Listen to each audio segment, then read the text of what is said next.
Bismillahirrahmanirrahim. Assalamualaikum warahmatullahi ta'ala wabarakatuh. Alhamdulillah, bertemu kembali kita untuk video PDPR kali ini. Baik, kita akan sambung pelajaran kita. Pada sesi yang lepas, adik-adik semua sudah bacalah perbualan yang Ustaz berikan dan juga sudah salin di dalam buku. Kali ini Ustaz akan ajar satu persatu kata tanya yang ada dalam buku teks dan terangkanlah macam mana nak guna dan bagaimana penggunaannya. Baik. Baik, Ustaz akan mulakan ada yang pertama, awalan adalah man, bermaksud siapakah, untuk lil akil. Biasanya kita tanya man ini untuk orang. Contoh ayat, man anta, siapakah kamu? Ana nizam, saya nizam. Ataupun dia tanya man hiya, siapakah dia? Hiya ni untuk perempuan. Hiya Fatimah, dia Fatimah. Okey, satu lagi contoh, man yu'allimul lughatal arabiyyah. Jadi jawapan dia, al-ustadzu nizam yu'allimul lughatal arabiyyah. Siapa yang mengajar bahasa Arab? Ustaz Nizam yang mengajar bahasa Arab.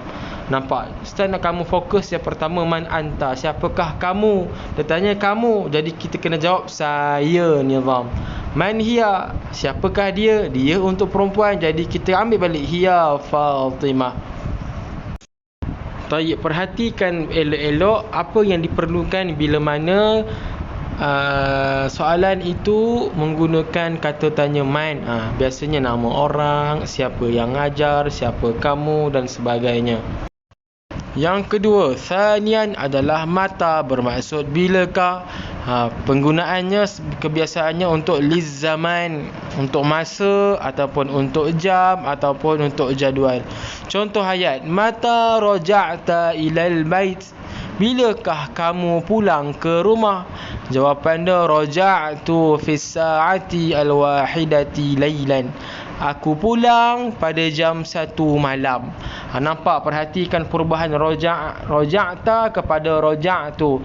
Mata raja'ta, bilakah kamu pulang? Jadi kita kena jawab raja'tu, saya pulang pada pukul 1 malam.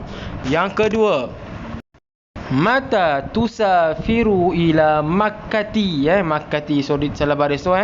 Bilakah kamu pergi ke Mekah? Bilakah kamu bermusafir ke Mekah? Usafiru ila Makkati fi syahri Mayu, saya pergi ke Mekah pada bulan 5. Nampak? Perhatikan tusafiru, huruf ta kita tukarkan kepada usafiru, bilakah kamu pergi, jadi saya pergi. Perhatikan elok-elok yang pertama macam mana nak jawab, yang kedua perubahan dhamir itu sendiri. Summa thalithan aina, di manakah. Aina penggunaannya untuk lil makan, iaitu tempat.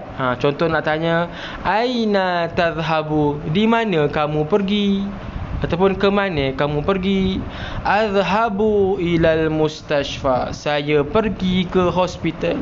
Nampak? Aina tazhabu, tukarkan, buang kata tanya, tukarkan dhamir ta tu kepada a, azhabu ilal mustashfa. Yang kedua, aina taskunu, di mana kamu tinggal. Nampak? Tukarkan juga, askunu fi Perak, saya tinggal di Perak.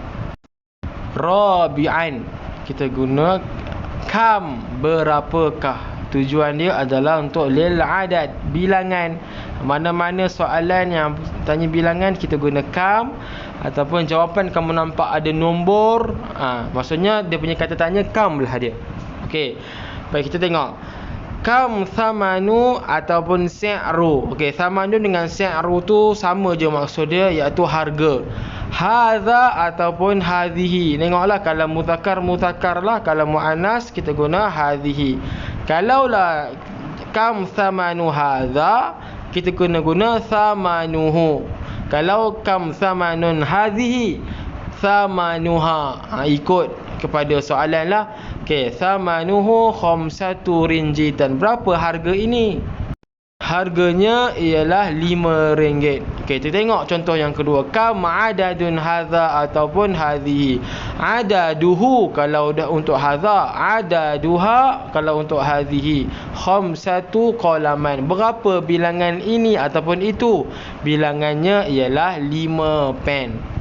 Satu lagi contoh, kam qalaman indaka, berapa pen yang kamu ada? Apa? Indi khamsatu qalaman, saya ada 5 pen. Kalau kamu nampak ada indaka, ka tu kamu kena tukar jadi ya. Untuk jawapanlah indi khamsatu qalaman. Kemudian thumma, kita guna adatun yang tambah ini maklumat tambahan lah, iaitu madza, apakah. Khamisah, ini yang kelima. Untuk li ghairi akil, maksudnya bila tanya apakah ni, dia khusus untuk perbuatan. Contohnya madza taf'alu, apa yang kamu lakukan? Usaidu ummi, saya membantu ibu saya. Madza taf'alu? Al'abu kuratal qadami, saya sedang bermain bola sepak.